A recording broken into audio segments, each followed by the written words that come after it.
Bismillahirrahmanirrahim. Astaghfirullahalazim, astaghfirullahalazim, astaghfirullahalazim alladzi la ilaha illa huwal hayyul qayyum wa atubu ilaih. Al-Fatihata ila hadratin Nabil Mustafa Rasulillah sallallahu alaihi wasallam wa ala alihi wa ashabihi al-kiram, khususan li Syekh Al-Imam Abi Zakaria Yahya bin Sharaf An-Nawawi wa ila jami'i arwahi muallimina wa asatidina. Allahumma anfa'na bi'ulumihim wa anwarihim wa asrarihim wa nafahatihim wa amdadihim wa khususiyatihim wa barakah ulumihim ala ma nawa. Al-Fatihah. A'udzu billahi minasyaitonir rajim. Bismillahirrahmanirrahim. Iyyaka na'budu wa iyyaka nasta'in. Shiratal ladzina an'amta 'alaihim ghairil maghdubi 'alaihim waladdallin. Rabbighfir li wa li. Assalamualaikum warahmatullahi wabarakatuh. Alhamdulillahi rabbil alamin. Wa bihi nasta'inu ala umurid dunya waddin. Ashhadu an la ilaha illallah wahdahu la syarika lah, al-malikul haqqul mubin. Wa ashhadu anna sayyidana wa nabiyyana Muhammadan abduhu wa rasuluh, sadiqul wa'dil amin. Allahumma salli wa sallim wa barik ala sayyidina Muhammad alladhi arsalahu Allahu rahmatan lil alamin wa ala alihi wa ashabihi wa dzurriyyatihi ajma'in ila yaumiddin, amma ba'du. Segenap takmir Masjid Babus Salam yang juga hadir saat ini, Bapak Ketua kita Bapak Haji Subandi, dan seluruh jamaah kaum muslimin dan muslimat yang mudah-mudahan semuanya yang mendengarkan pengajian ini mendapatkan limpahan berkah dan rahmah dari Allah Subhanahu wa taala.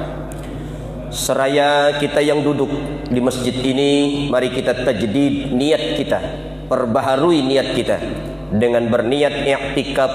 Lapas niatnya nawaitu an a'takifa fi hadzal masjid sunnatan lillahi ta'ala. Dalam hati lintaskan, sengaja aku niat i'tikaf di masjid ini sunnah karena Allah. Ma'asyiral muslimin, para jamaah yang dimuliakan Allah, kajian hadis kita ini kita lanjutkan, menyelesaikan dari hadis yang ke-19 dari kitab Imam Nawawi ini. Kemarin kita menjelaskan wa man kana yu'minu billahi wal yawmil akhir falyukrim jarahu. Siapa yang mengaku beriman dengan Allah dan hari akhir, maka hendaklah dia memuliakan akan tetangganya.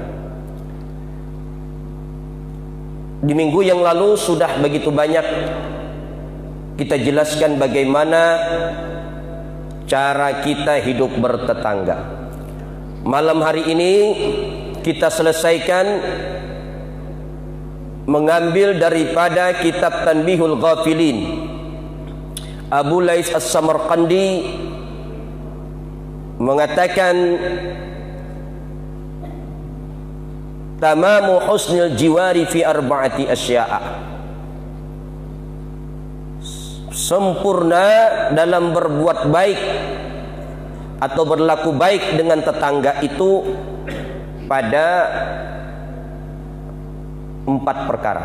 Jadi apabila kita 4 ini sudah kita lakukan, maka kita sudah termasuk orang yang baik dalam bertetangga. Yang pertama, an yuwasihi fima indah bima indahu.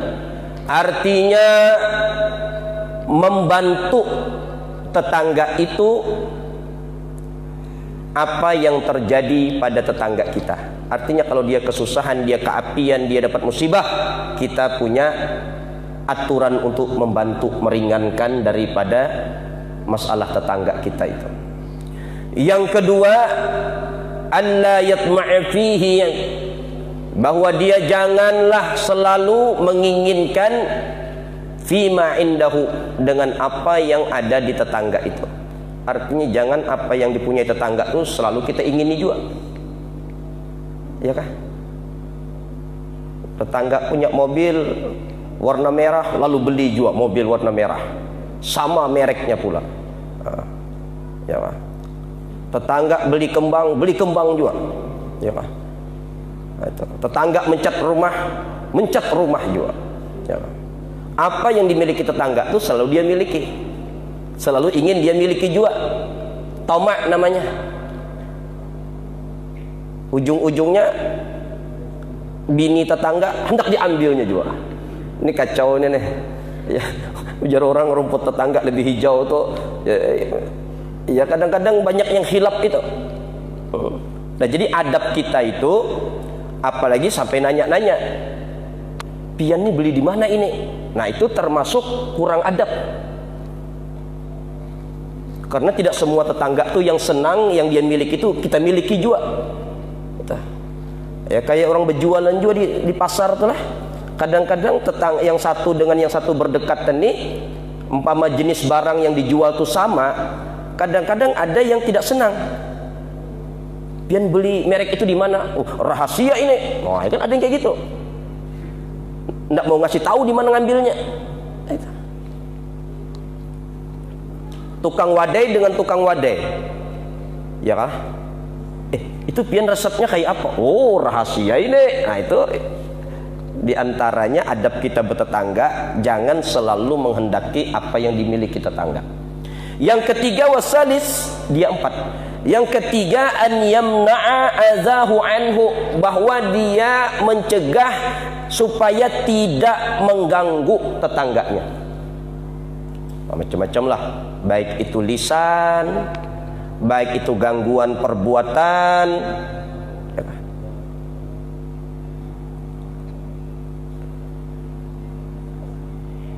Karena dengan tetangga ini kan hari-hari kita ketemu. Di antaranya jangan sampai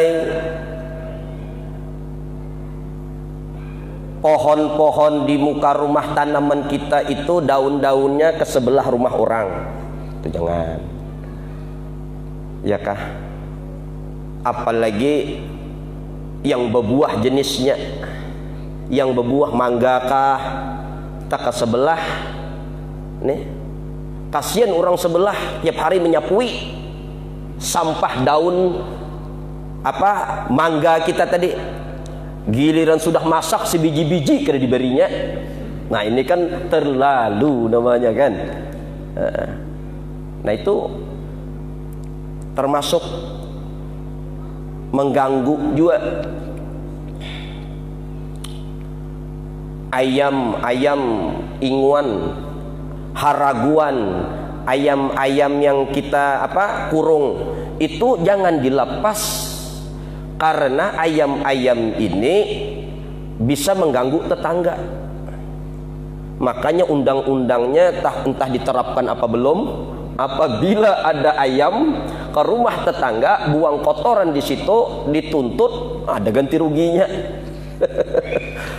Tapi kayaknya kada jadi pang disahkan lah. Ujar kawan, pokoknya aku buka terus tupang halaman kok. Cair jarnya lumayan musim covid nih. Ya kalau berapa kah waktu itu tuh undang-undangnya itu? Berapa Pak?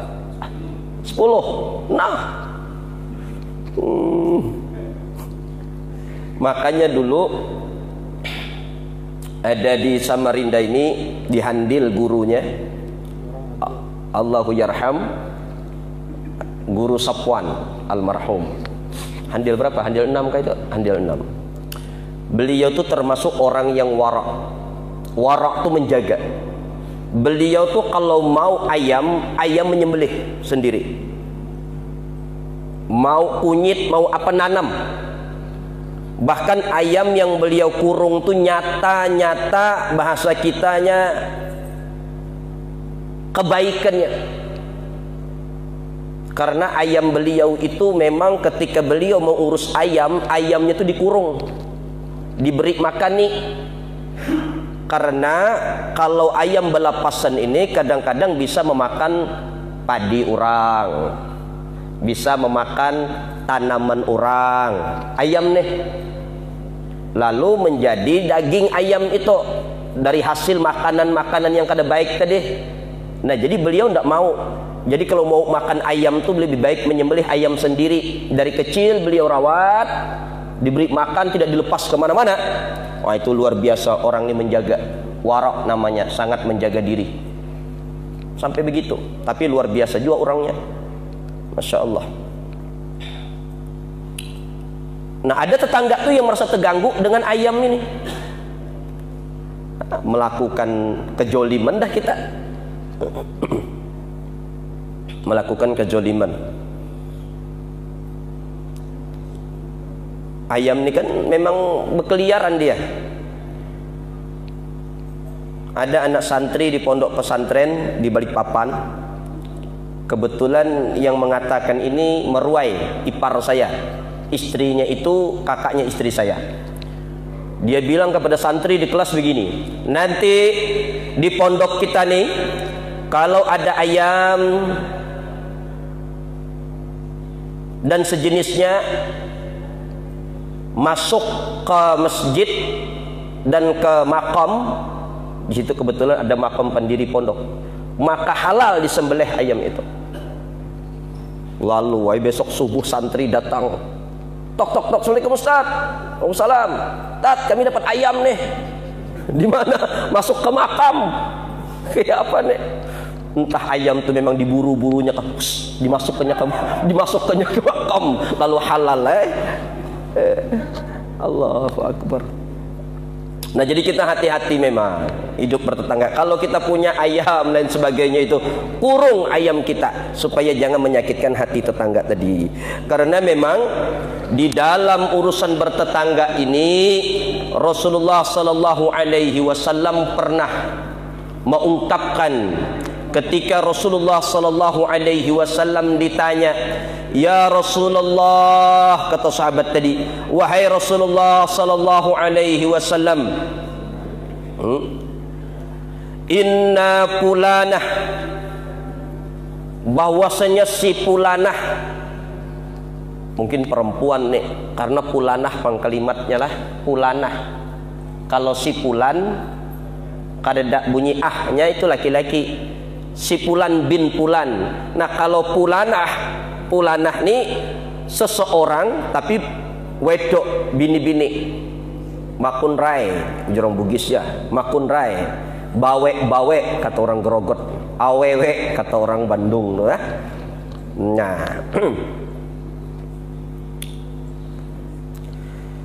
Inna fulanah, ya Rasulullah, sesungguhnya si fulan si anuk tunah tusallil laila, dia sholat malam, wa tasumu Ramadan, dan dia berpuasa, wa tasumun nahar, dia berpuasa di siang hari. Ada orang berlapor lawan Nabi, "Ya Nabi, ada si anuk tunah, orangnya rajin sholat malam, siangnya berpuasa, tapi wa fi lisaniha syai'un tu'dhi jiranaha." Tetapi di lisannya itu, di lidahnya itu sering mengganggu jirannya. Berarti mungkin bini-bini ini lantih. Lantih di orang Banjar tuh apalah? Rempong ketujuh mau urusi orang. Lantih. Tu'dhi jiranaha, sering mengganggu perempuan tadi akan jirannya. Wa fi lisaniha, di lisannya itu syai'un tu'dhi jiranaha, ada penyakit sesuatu yang sering menyakitkan, mengganggu tetangganya. Qala, maka Rasulullah menjawab, la khaira fiha, ujar Nabi, tidak ada kebaikan bagi wanita itu, tidak ada kebaikan bagi orang itu.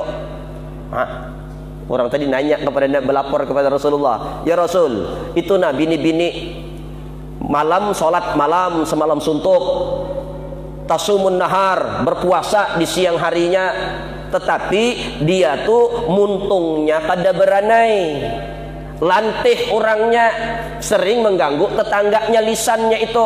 Apa jawab Nabi? Mungkin sahabat ini hendak menanya, kayak apa itu ya Rasulullah? Bagaimana itu? Rasul menjawab, la khaira fiha, tidak ada kebaikan bagi wanita itu. Wahia finnar, ya Rasulullah, hiya finnar, itu calon penghuni neraka. Allah. Padahal ahli ibadah, malam semalam suntuk ada beguringan, ndak tidur-tidur, siangnya berpuasa, tapi ujar Nabi, hiya finnar, itu wanita dalam neraka. Hah? Apa lagi kada sembahyang, kada puasa, yang sholat, yang puasa saja begitu nasibnya. Nah, jadi tetangga ini memang hati-hati. Bisa meolah etam ini masuk ke sorga, bila juga menjadi sebab etam ini masuk ke neraka. Jadi jangan sampai diremeh-remehkan urusan bertetangga ini. Jangan sampai kita mengganggu. Itu yang ketiga. Yang keempat, warabi'u, yang keempat, an yasbira ala azahu, bahwa dia sabar atas gangguan tetangganya. Nah, atas gangguan tetangganya. Jadi bertetangga ini, kita jangan mengganggu tetangga. Satu. Dan apabila ada tetangga yang mengganggu, sabar. Yang keempat ini sabar atas gangguan tetangga. Jadi kuncinya kayak ini. Kayak apa Ustaz? Kalau kita sudah terlanjur hidup bertetangga dengan orang yang kada bagus akhlaknya, itulah nasib diri kita, sabar.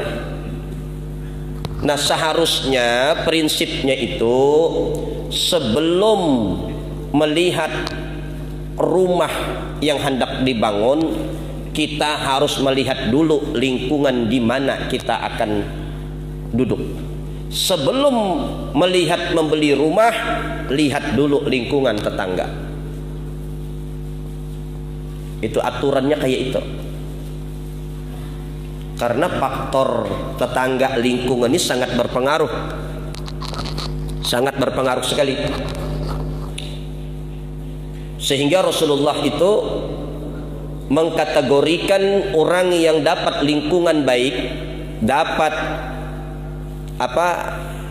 kawan-kawan yang baik, itu diisyaratkan Nabi sebagai keberuntungan seseorang. Arba'atun min sa'adatil mar'i, ada 4 ya Rasulullah tanda kebahagiaan seseorang, keberuntungan seseorang itu. Yang pertama, antakuna zaujatuhu solihatan, orang yang punya istri solihah. Itu keuntungan sudah. Ujar kita surga dunia dapat. Atau sebaliknya, istri dapat suami yang soleh. Yang kedua, jar Nabi, wa auladuhu ibraran, dia punya anak, anaknya bakti.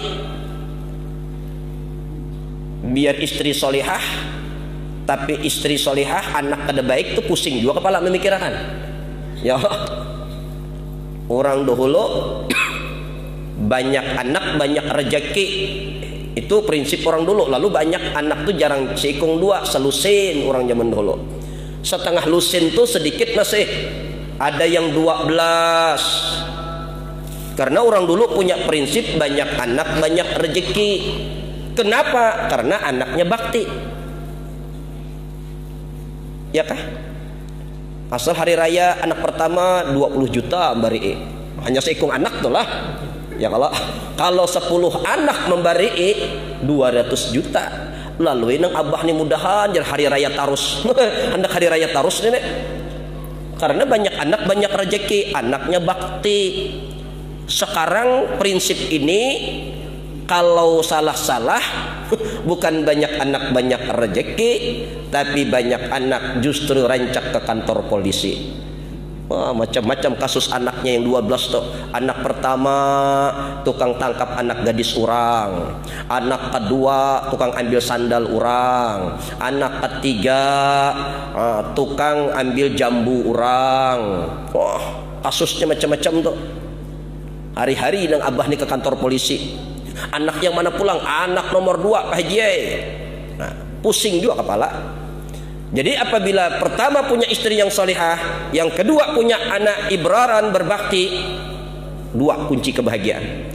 Yang ketiga, wa khulata'uhu minas salihin. Nah ini, apabila dia bergaul dengan orang-orang soleh, termasuk lingkungan, termasuk ujar kita kawan-kawan keseharian.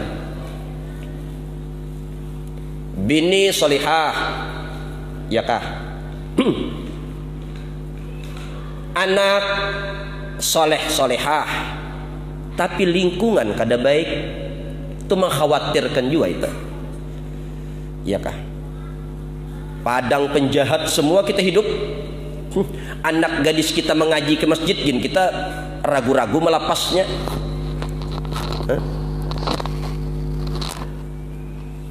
Anak kita keluar rumah, kalau lingkungan kada baik, lingkungan kurang mendukung, bisa sangat berpengaruh.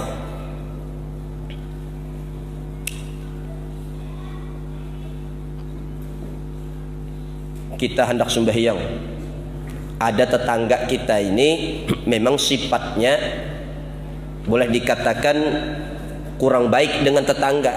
Lalu kita ini hendak sembahyang, Allah,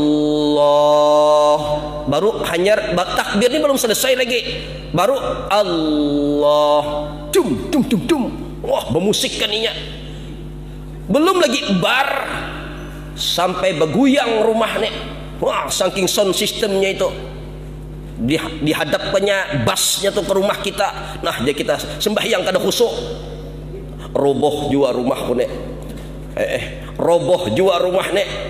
Nah, beribadah pun kita terganggu.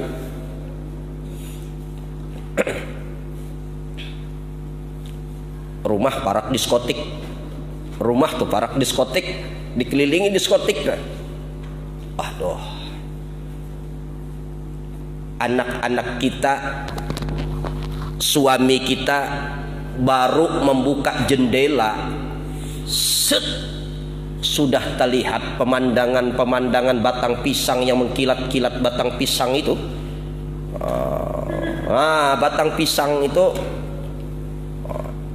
ini yang kadang-kadang bisa merusak anak-anak kita ini.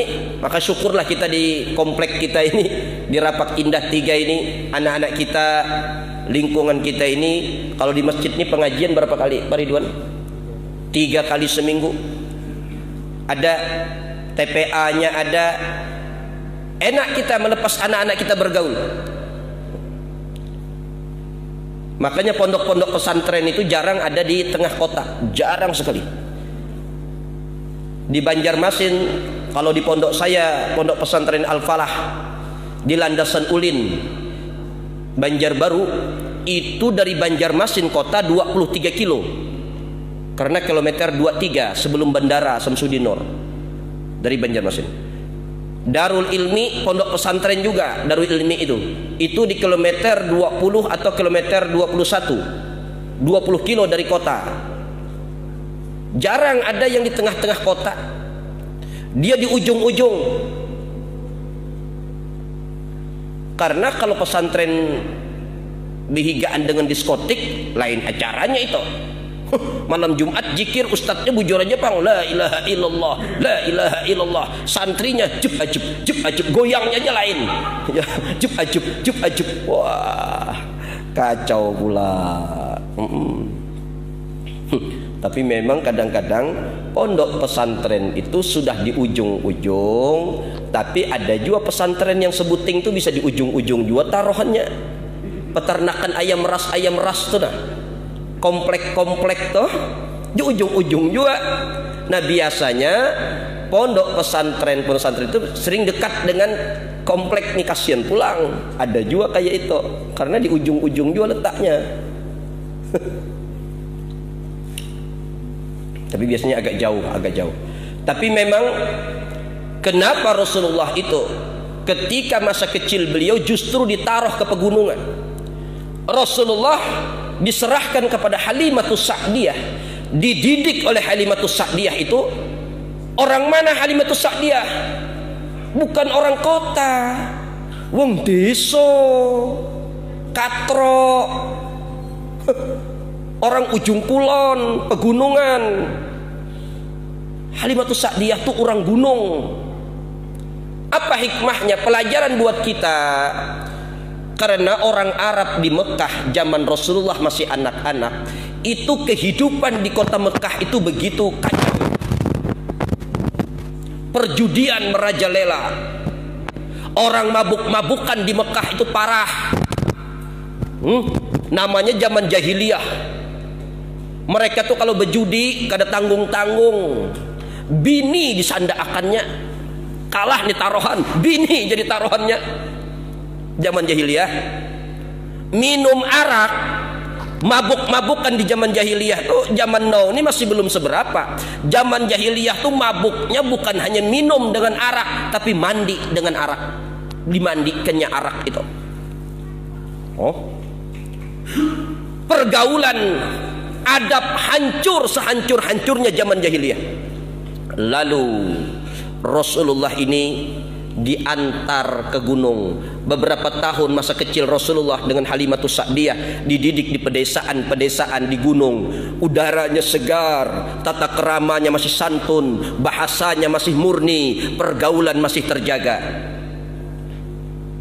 Di kampung-kampung tuh ayat pian nih, di mana di kampung ada kita nih? Di Jembayan dalam yang di dalam-dalam tuh. Itu kalau pagi segar udaranya. Nah, kita hirup. Segar bangun pagi. Iya kah? Melihat pehumaan terhampar. Di Samarinda ini jarang sudah subuh-subuh kita mencium knalpot sudah. Iya kah? Orang sibuk sudah beraktivitas. Nah ini. Jadi tetangga ini sangatlah, ujar kita, menentukan dalam kebahagiaan kita. Wa khulata'uhu minas sholihin, apabila dia berkumpul bergaul dengan orang-orang soleh, itu ciri kebahagiaan yang ketiga kata Nabi. Yang keempat, wa zaujatun la tabghihi khaunan fi nafsiha wala malihi, orang yang punya istri yang tidak berkhianat kepada dirinya dan tidak berkhianat kepada harta bendanya. Dalam artian kata yang keempat, warizquhu fi biladihi, orang yang punya rezeki di kampungnya sendiri. Artinya mencari rezeki itu tidak harus ke jauh, tidak harus keluar daerah. Bujur aja bang, datang 10 juta tapi 3 tahun hanya datang laki. Jablay deh, kasihan. Jadi apabila kita punya rezeki di kampung kita tuh, itu termasuk rasa kebahagiaan yang keempat yang diisyaratkan Rasulullah. Nah di sini artinya bahwasanya Rasulullah itu sangat memperhatikan bahwasanya tempat kita berdiam itu di mana, apalagi bertetangga. Ini sangat menentukan bahwa kita termasuk orang yang bahagia atau tidak. Apabila dapat tetangga yang kurang baik, kata Abu Lais As-Samarqandi, hendaklah dia an yasbira ala azahu, bahwa dia sabar atas gangguan tetangga tadi. Pernah suatu ketika seseorang abid ini orang ahli ibadah, lalu disebut dengan abid, orang peibadah lah. Dia ini bertetangga dengan orang yang non muslim. Kebetulan tetangganya non muslim ini di atas, jadi rumah semacam rumah bertingkat, kayak apartemen lah macamnya lah, kayak apa, kayak rumah susun. Dia di bawah orang peibadah abid tadi, sementara orang non muslim yang tidak satu keyakinan tadi di atas rumahnya. Mereka hidup bertetangga. Akhirnya satu ketika si abid ini jatuh sakit.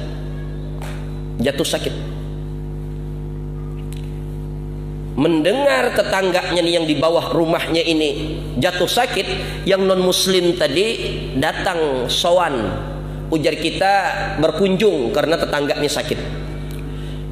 Ketika dia datang ke rumah si abid ibadah tadi, matanya ini tertuju kepada satu benda.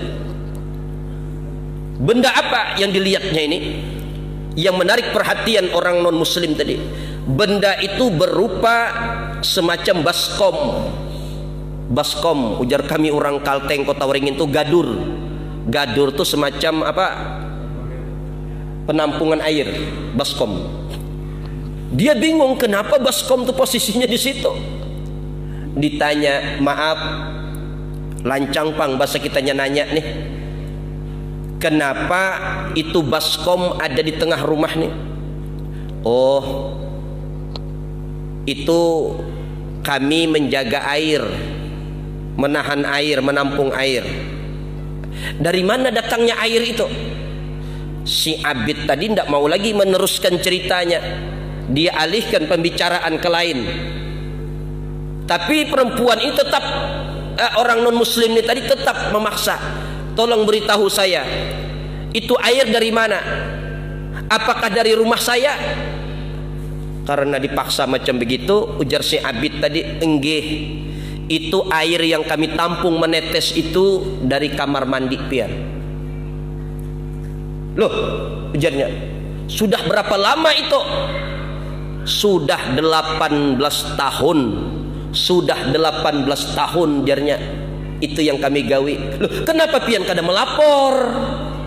Kenapa pian ini kada bepadah bahasa kitanya?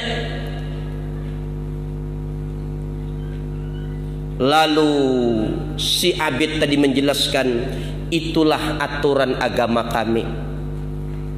Kami takut kalau melapor nih termasuk menyakitkan hati pian.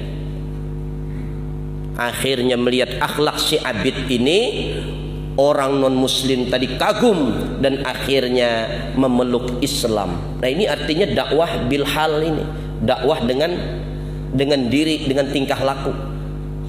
Dan lebih afdal ini, dakwatul hal afdalu min dakwatil maqal. Dakwah dengan hal tingkah laku keseharian itu lebih afdal daripada dakwah bil maqal dengan ucapan-ucapan semacam ini. Banyak Rasulullah saja dakwah dengan hal beliau itu, orang yang menghina beliau, orang Yahudi bahkan sering menyumpahi beliau, tapi akhirnya memeluk Islam gara-gara kelembutan akhlaknya Rasulullah. Nah, ini contoh tadi, 18 tahun jarnya kami. Kenapa pian kada belapor? Karena agama kami menyuruh sabar, dan apabila kami menyakiti tetangga, termasuk kami orang yang dikatakan tidak beriman. Kata Rasulullah, wallahi la yu'minu, wallahi la yu'minu, wallahi la yu'minu. Demi Allah, kata Rasul, tidak beriman. Demi Allah tidak beriman. Demi Allah tidak beriman. 3 kali Rasulullah mengatakan kalimat itu. Lalu sahabat bertanya, "Qila waman ya Rasulullah?"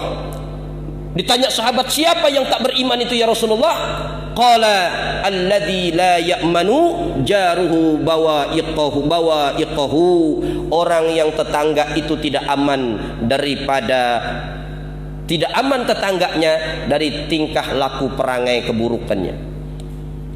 Takut menyakiti tetangga tadi, jadi sabarnya menahannya.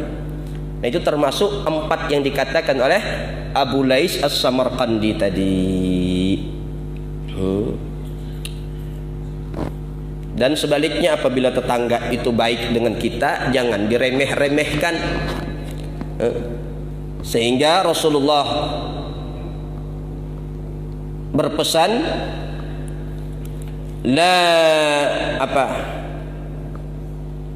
kata Rasulullah, janganlah kalian meremehkan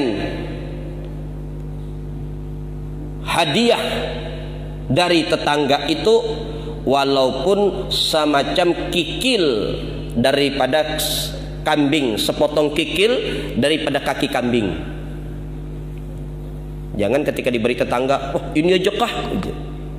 Wah ini aja kah? Nah, jangan. Karena itu bentuk berbuat baik tetangga dengan kita tadi.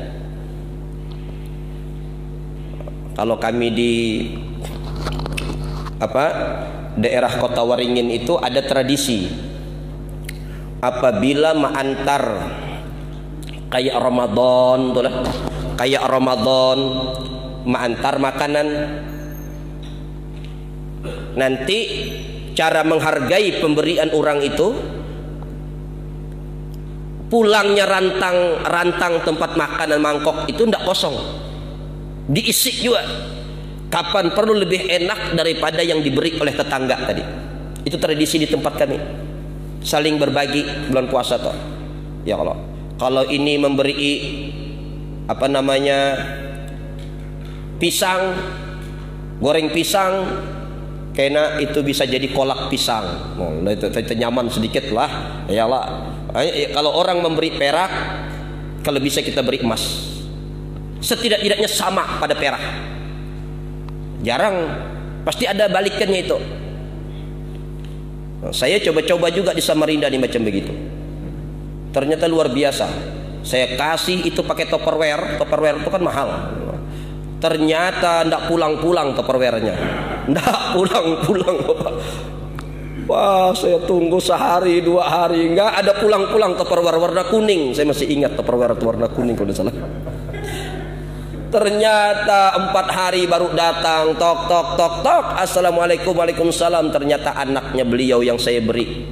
Waktu itu saya beri bubur ayam, karena istri itu senang bikin bubur ayam itu. Ternyata alhamdulillah isinya yang datang apa? Opor ayam. Wah, luar biasa, opor ayam waktu itu. Yang yang kayak ada lemak-lemaknya itu, kuahnya, santan itu. Nah, itu bentuk-bentuk kita berbuat baik. Sampai-sampai dalam bermasalah tetangga ini Rasulullah pun berpesan kembali, la yamna'u ahadukum jarahu an yaghriza khasbatan fi jidarihi. Nabi, janganlah, la yamna'u ahadukum, janganlah menegah salah satu di antara kalian, jarahu, akan tetangganya, an yaghriza khasbatan, bahwa tetangganya tadi menancapkan kayu, fi jidarihi, di dinding temboknya. Ada kalau kita tembok, lalu tetangga ini mencatuk, apakah jemurenkah, lalu memaku, menancapkan kayu. Jangan dilarang itu, karena termasuk hak dia ada di situ. Jangan ditancapi kayu, nanti roboh tembok nih. Karena tembok sebelah ini menghadap ke wadah dia. Semacam penghalat itu kan, sebelah sini tembok pian, sebelah sini temboknya sudah itu. Jadi luar biasa agama kita ini dalam urusan aturan, dalam urusan bertetangga ini pun ada aturan-aturan tersendiri. Nah, mudah-mudahan melalui hadis-hadis yang kita jelaskan ini, dan nanti minggu yang akan datang kita melanjutkan kepada permasalahan memuliakan tamu. Itu tuntunan ketiga dari orang yang beriman kepada Allah dan hari akhir tadi. Mudah-mudahan kita bisa mengamalkannya. Mudah-mudahan kita mendapatkan ilmu yang bermanfaat dan barakah. Al-Fatihah. A'udzubillahi minasyaitonir rajim. Iyyaka na'budu wa iyyaka nasta'in. Shiratal mustaqim. Shiratal ladzina an'amta 'alaihim ghairil maghdubi 'alaihim waladdallin. Amin. Amin ya Allah ya rabbal alamin. Bismillahirrahmanirrahim. Alhamdulillahi rabbil alamin. Allahumma shalli wa sallim wa barik ala sayyidina wa maulana Muhammadin wa ala alihi wa ashabihi ajma'in. Allahumma ya muhawwilal ahwal hawil ahwalana ila ahsanil hal. Sallallahu ala sayyidina maulana Muhammadin wa ala alihi wa sahbihi wasallam. Alhamdulillahi rabbil alamin. Taqabbalallahu minkum minna wa minkum taqabbal ya karim. Minta ridha, minta halal, ampun maaf dunia akhirat. Assalamualaikum warahmatullahi wabarakatuh.